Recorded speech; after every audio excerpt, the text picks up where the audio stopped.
Hi friends, welcome to రేవట్రీ YouTube channel. ఈ రథసప్తమి పూజ ఎలా చేయాలి ఈ వీడియోలో మీకు చూపిస్తాను రండి.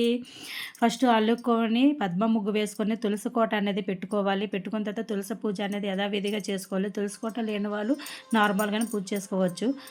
పూజ అయిపోయిన తర్వాత ఒక రాగి పళ్ళెం తీసుకోవాలి. రాగి పళ్ళెం తీసుకొని వాటికి బొట్లు, పసుపు, కుంకుమ పెట్టుకోవాలి. పెట్టుకున్న తర్వాత ఏమో జిల్లేడాకులు, తెల్ల జిల్లేడాకులు ఉంటాయి, అవి తెచ్చుకొని వాటికి కూడా చక్కగా బొట్లు పెట్టుకొని రాగి పళ్ళెంలో చక్కగా పెట్టుకోవాలి. దీపాలు అనేవి ఇలా గాలికి కొండెక్కిపోవడం వల్ల చాలా ఇబ్బంది అయింది. గాలి మాకు చాలా ఇబ్బంది చేసింది. అయినా కానీ వాసన పుల్లతో దీపాలన్నీ వెలిగించేదాన్ని. లాస్ట్కి దేవుడి దయ వల్ల ఏంటంటే చక్కగా వెలిగాయి.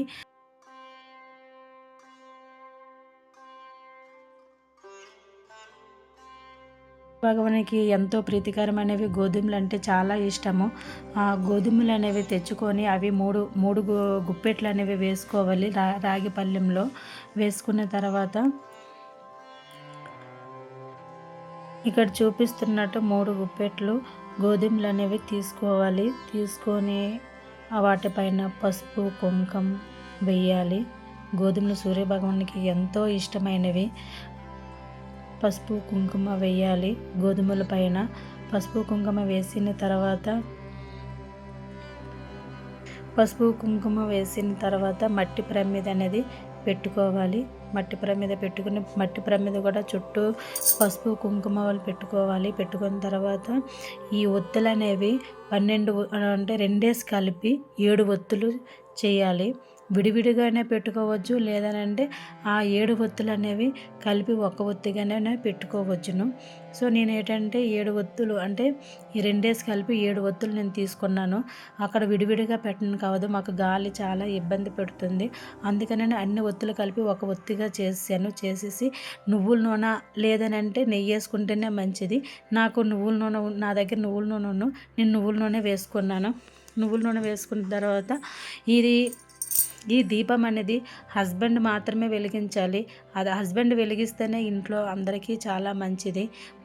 నాకు అందుబాటులో మా హస్బెండ్ ఉన్నారు కనుక నేను మా ఆయనతోటే అది దీపం అనేది వెలిగించాను. వెలిగించిన తర్వాత ఇంకా యథావిధిగా పూజ అనేది చేశాను. చుట్టూ పువ్వులు అనేది పెట్టుకోవాలి. సూర్యభగవానికి ఎర్ర పువ్వులు అంటే చాలా ఇష్టము. సో నా దగ్గర కొన్ని తక్కువే ఉన్నాయి గులాబీ పువ్వులు. నేను కొన్ని తెచ్చుకున్నాను. ఒక పువ్వే నేను పెట్టాను. మిగతా ఏంటంటే తర్పణం వదలడానికని నేను ఉంచుకున్నాను కొన్ని పువ్వులు, గులాబీ పువ్వులు. సో చుట్టూ అలంకరణ పువ్వులు చేసుకున్న తర్వాత రథం అనేది నేను చేసిన చిక్కుడుకాయలతో రథం అనేది 7 చిక్కుడుకాయలు ఎటువంటి మచ్చ లేకుండా చూసుకోవాలి. అలాంటివి చూసుకొని రథం అనేది చేయాలి. రథం ముందు పెట్టాలా వెనక పెట్టాలా అనుకుని నేను ఆలోచిస్తుండే మా ఆయన చెప్పారు వెనక పెడితే మంచిది అనుకుని తులసి కొట్టకి ఈ దీపంకి మధ్యన పెడితే మంచిది అనుకొని చెప్పారు. తులసి కోటకి నెక్స్ట్ దీపంకి మధ్యన నేను రథం అనేది పెట్టుకున్నాను. దానికి పువ్వులతో అలంకరణ చేయాలి. చేసిన తర్వాత చక్కగా ఏంటంటే రథం అనేది చాలా బాగా వచ్చిందండి. ఎక్కడ కూడా విరిగిపోకుండా ఏం లేదు. ఇప్పుడు అరటిపళ్ళు ప్రసాదంగా పెడుతున్నాను. నా దగ్గర తమలపాకులు అవి ఏమి అందుబాటులో లేవు. అందుకనే కొంచెం మా కింద ఒక అరట తొక్క పెట్టి నేను అక్కడ పెట్టాను. సో అది మీకు కనిపించకపోవచ్చును. నేను మీకు వీలుంటే పిడకలతో జావ చేస్తే ఇంకా మంచిది. ఇక్కడ మేము సిటీలో ఉంటాం కదా, మాకు అలాంటివి అందుబాటులో ఏం లేవు కనుక నేను గ్యాస్ మీదనే నేను చేశాను ఆ జావ అనేది. ఆ జావ ఏంటంటే 7 ప్రసాదాల్లో పెట్టాలి. సో ఏంటంటే నేను ఒకే ఆకులోనే, అది కూడా తమలపాకు తీసుకున్నాను. తమలపాకులోనే 7 భాగాలుగా చేసి ప్రసాదం అనేది పెట్టినాను. అది కూడా ఏంటంటే చెరుకుతోటే పెట్టాలి, నార్మల్గా కాదు, గరటతోటి వాటితోటి ఏం కాదు.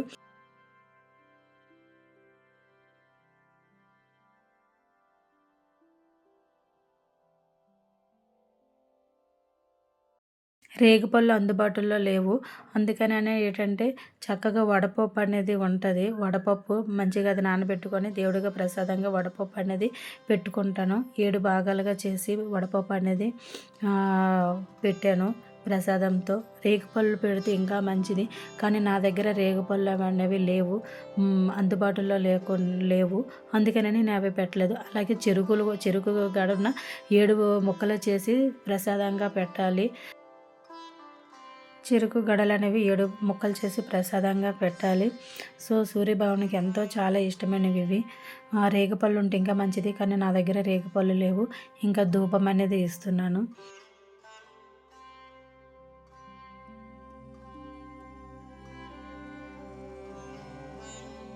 దూష్టికతో నేను పూజ అనేది చేస్తున్నాను, ధూపం అనేది ఇస్తున్నాను దేవునికి. ఇప్పుడు ఈ పూజ అనేది అయ్యింది. మా ఆయనతో కొబ్బరికాయ అనేది కొట్టిస్తానండి. సో ఈ పూజ అంతా ఇప్పుడు ఇది ఇలా కంప్లీట్ అయ్యిందండి. కానీ మాకు గాలి మధ్యన చాలా ఇబ్బంది పెట్టిందండి. చాలా అంటే చాలా ఇబ్బంది పెట్టింది. అయినా సరే మేము ఆ చుట్టూ చూడండి ఎలా పెట్టున్నామో అట్ట ముక్కలు. నెక్స్ట్ ఏంటంటే చెక్కలు ఎలాగ అడ్డంగా పెట్టున్నాము, గాలి అంతగా ఇది అవ్వకూడదు, రాకూడదని. మా పక్కింటి వాళ్ళండి, ఆవిడ కూడా వచ్చింది నాతో పాటు పూజ చేయడానికి. తనకు కూడా నా అలాగే ఇష్టం పూజలు చేయడం అనేది. తను కూడా వచ్చింది, పూజ చేసింది. భగవానునికి చెప్పాను ఇలా సూర్యభగవానునికి చేస్తే చాలా మంచిదని అంటే తను కూడా వచ్చింది. తను కూడా పూజ అనేది చేసుకున్నది. చక్కగా ఇద్దరం కలిసి బాగా చేసుకున్నాం పూజ అనేది. చూడండి ఫ్రెండ్స్, ఏంటంటే ఎంత మేము చెక్క పెట్టినా సరే గాలి అనేది వస్తూనే ఉంటుంది. మధ్య మధ్యన ఇలా దీపాలు అనేది ఒకసారి కొండ ఎక్కడం కూడా జరిగింది. అయినా సరే మేము మళ్ళీ వెలిగించి చెక్కలనేవి ఇలా పెడుతున్నాం. మాకు చాలా ఇబ్బంది పెట్టింది. మా ఆయన కూడా కొబ్బరికాయ కొట్టేశారు. కొట్టేసిన తర్వాత ఏంటంటే పూజ అనేది ఇలా చేసాము, ఇలా జరిగింది. ఇంకా మా ఆయనతో ఏంటంటే ఇంకా తర్పణము వదిలించాలని మేము చూస్తాము. మా పక్కింటి ఆవిడ కూడా దేవుని పైన అక్షింతలు వేసి తను నమస్కరించుకుంది దేవునికి. పూజ అనేది ఇలాగ తను నమస్కరించుకుంటుంది సూర్యభగవానునికి. ఇంకా నేను అలా పట్టుకొని ఉన్నాను గాలి కోసం. లేదని అంటే దీపాలు అనేవి కొండెక్కిపోతాయి. ఇంకా నేను తర్పణం వదలనాను, కానీ నేను ఇంకా రెడీ చేస్తున్నా. ఇప్పుడు తనకి చెప్పాను ఇలా పట్టుకోమనని. సో ఇప్పుడు ఏంటంటే నేను ఆ తర్పణం వదలడానికి అక్షింతలు, ఎర్ర అక్షింతలు అండి, ఎర్ర అక్షింతలు ఉన్న పసుపు, కుంకుమ, గంధం కూడా వేయాలి. గంధం, ఎర్ర పుష్పాలు వేసి తర్పణం అనేది వదలాలి. సో నేను ఏంటంటే ఇంకా ఇవన్నీ కలుపుతున్నాను. గంధం, ఎర్ర పుష్పాలు వేసానండి. వేసేసి ఇంకా అవన్నీ పక్కన పెట్టేసి ఇంకా ఏదైనా పళ్ళెంలో మాత్రమే తర్పణం అనేది వదలాలండి. కింద అలా ఎవరి తొక్కని ప్లేసులోనైతేనే కింద ఇలా పోసేయాలి. లేదని అంటే మాత్రము పళ్ళెము, రాగి పళ్ళెం లేదని అంటే మీ ఇష్టం ఏ పళ్ళెమైనా సరే తర్పణం అనేది వదలాలి. అదిగండి మా ఆయన ఆల్రెడీ తర్పణం వదిలారు. వదిలింది ఏంటంటే ఆ వాటర్ ఏంటంటే నేను తీసుకుని వెళ్ళి మొక్కకి వెళ్ళి పోసానండి. ఇప్పుడు మా తర్పణం వదిలేసిన తర్వాత ఇదిగోనండి మా ఆయన 7 సార్లు అండి తర్పణం వదిలారు. వదిలిన తర్వాత సూర్యభగవానికి సంబంధించిన 7 మంత్రాలు అనేవి ఉంటాయండి. అవి శ్లోకాలు అనేవి అవి చదువుకోవాలి. చదువుకొని ఆ తర్పణం అనేది వదలాలి. వదిలిన తర్వాతనే అలా వదిలితేనే మంచిది. ఇక నా పూజ తర్పణం అయిపోయిన తర్వాత ఇదిగోనండి నేను హారతి ఇస్తున్నాను. హారతి కూడా ఏంటంటే హారతి పట్ట పాడుతూ నేను ఇస్తున్నాను హారతి. చాలా బాగా అయితే అయ్యింది పూజ అనేది, చాలా బాగా అయిందండి. తను కూడా హారతి తీసుకుంది, మేము కూడా హారతి తీసుకున్నాము. చక్కగా అయ్యిందండి పూజ అయితే మాత్రం చాలా బాగా అయ్యింది. ఇంకా సూర్యభగవానునికి నమస్కరించుకుంటాము. చాలా బాగా అయితే పూజ చాలా బాగా అయ్యిందండి ఫ్రెండ్స్. ఇంకా పూజ అయిన తర్వాత ఇంకా మా ఆయన పాదాలు అనేది నమస్కరించుకుంటున్నాను. పూజకి అంతా కంప్లీట్ అయిన తర్వాత ఖచ్చితంగా ప్రతి ఒక్క భార్య కూడా హస్బెండ్ కాళ్ళకి అనేది మొక్కాలి. అలా మొక్కుతేనే పూజకి అంటే మనకి మంచిది, వాళ్ళకి మంచిది. మనం పూజ పూర్తయిన తర్వాత అలా చేస్తే మనకి ఒక సంతృప్తి అనేది ఉంటుంది. మా పక్కింటి ఆవిడ కూడా చక్కగా మొక్కుకుంటుంది సూర్య నమస్కారాలు. సో నా పూజ అంతా అయింది కదా, ఇంకా నేను కూడా సూర్యభగవానునికి వెళ్ళనే మొక్కుకుంటున్నాను. సో చాలా బాగా అయితే అయ్యిందండి ఫ్రెండ్స్ పూజ అయితే మాత్రము. ఇదే ఫస్ట్ టైం నేను చేయడము పూజ అనేది. చాలా బాగా చేశానండి, చాలా మంచిగా అనిపించింది. నాకు తెలిసే విధంగా నాకు తెలిసినట్టు నేను చేశానండి. ఏవైనా తప్పులు ఉంటే క్షమించండి. ఎలా చేయాలి ఏంటనేది నాకు చెప్పండి ఫ్రెండ్స్, కామెంట్ సెక్షన్లో తెలియచేయండి. నెక్స్ట్ టైం ఇంకా బెటర్గా నేను చేస్తాను పూజ అనేది. పూజ అయితే మాత్రం చాలా బాగైంది, మనసుకి ఎంతో ప్రశాంతంగా ఉందండి. పూజ అయిన తర్వాత కాసేపు అక్కడ మేము కూర్చున్నాము, అలాగ అక్కడ టైం స్పెండ్ చేసాము అక్కడ. చాలా బాగా అయింది పూజ. మీరు పూజ ఎలా చేసుకున్నారో కామెంట్ సెక్షన్లో తెలియచేయండి.